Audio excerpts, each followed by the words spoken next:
বাংলাদেশের একটি বাহিনী তাকে কিভাবে রাষ্ট্রীয় বাহিনী হবার কথা ছিল, কিভাবে রাজনৈতিক সরকার তাকে রাজনীতির মধ্যে এমনভাবে ঢুকিয়ে নেয় যে তার মতো করে সে ব্যবহার করে। স্বরাষ্ট্র উপদেষ্টা আজকে বলেছেন যে একটা বাহিনীকে দানব বাহিনী কিভাবে বানানো হয়েছে, কিভাবে হলো সেই বিষয়টি নিয়ে আমি আপনার কাছে শুনতে চাই। শুরুতেই জনাব আশরাফ কায়সার।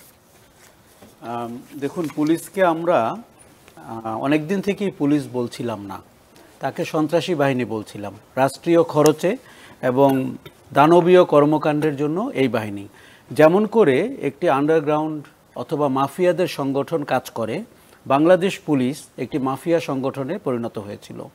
তাকে আপনি ব্যক্তিগত কাজে ব্যবহার করেছেন, তাকে আপনি রাজনৈতিক দলের কাজে ব্যবহার করেছেন, সরকারের কাজে ব্যবহার করেছেন, কিন্তু কখনোই রাষ্ট্রের বাহিনী যেভাবে রাষ্ট্রীয় স্বার্থে ব্যবহৃত হয় তাকে আপনি ব্যবহার করেননি। সেটি যখন আপনি করেছেন, তার ভেতরে অদ্ভুত সব লোকের উদ্ভব ঘটেছে। বেনজির বলে একটা লোকের উদ্ভব ঘটেছে, যিনি ৭০-এর নির্বাচনে ভোটের ব্যাপারে কথা বলেছেন, রাজনীতির গতি প্রকৃতি কী হবে কথা বলেছেন, আমাদের কৃষ্টি কালচার কোন দিকে যাচ্ছে এই নিয়ে আলোচনা করেছেন। উনি নিজে একজন বিজ্ঞ সুশীল আইজি থাকা অবস্থায় তখন কিন্তু আমরা টের পাইনি উনি যে বিভিন্ন জেলা কিনে ফেলছেন, উনি যে নারী ঘটিত বিভিন্ন কর্মকাণ্ডে যুক্ত হচ্ছেন। এবং পরবর্তীতে আমরা একই পদাঙ্ক অনুসরণ করতে দেখলাম হারুনকে, বিপ্লবকে এবং অন্যান্যকে। তার মানে একটি সন্ত্রাসী গোষ্ঠীতে যেরকম করে একজন টপ টেরর থাকেন, তারপরে তাকে চ্যালেঞ্জ করেন আরেকজন, তারপরে তাকে চ্যালেঞ্জ করেন আরেকজন। আপনি যদি আজকে দাউদ ইব্রাহিমের সংগঠন দেখেন, মুম্বাই আন্ডারওয়ার্ল্ড দেখেন, যেরকম করে আমরা দেশে বিদেশে সিনেমা তৈরি হতে দেখি, বাংলাদেশ পুলিশ নিয়ে আপনি গত 15 বছরে আমার ধারণা নেটফ্লিক্সের দারুণ ব্লকবাস্টার ছবি তৈরি করতে পারবেন। এবং সত্যি ঘটনা আপনাকে বিস্মিত করে দিবে। আমরা এই আলোচনায় যা আলাপ করছি তার থেকেও কত লোমহর্ষক। তার মানে হচ্ছে যে আমরা সরকারের পয়সায়, জনগণের পয়সায়, আমাদের ট্যাক্সের টাকায় আমরা একটি খুনি বাহিনী পালন করেছি।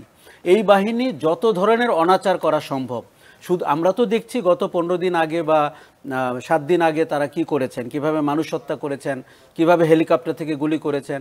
আপনি যদি গত 15 বছরের কর্মকাণ্ড দেখেন, তারা তরুণদেরকে ড্রাগ দিয়ে তার মামলা করে মাসের পর মাস, বছরের পর বছর তার কাছ থেকে চাঁদা নিয়েছেন। তারা মানুষকে অপহরণ করেছেন, সেখান থেকে চাঁদা নিয়েছেন। তারা আপনি ভাবতে পারেন আমাদের ডিবির চিফ কোনো নায়িকার দাম্পত্য কলহ মিটাচ্ছে, কোনো শিশু শিল্পীর কোনো সাইবার ক্রাইম মিটিয়ে দিচ্ছে, সেখান থেকে উনি হাউন আঙ্কেল হয়ে গেলেন। আচ্ছা, এগুলো যখন ঘটছিল আপনি কখনো দেখেছেন কোনো সরকারের মন্ত্রী বা প্রধানমন্ত্রী তাকে বাধা দিয়েছে?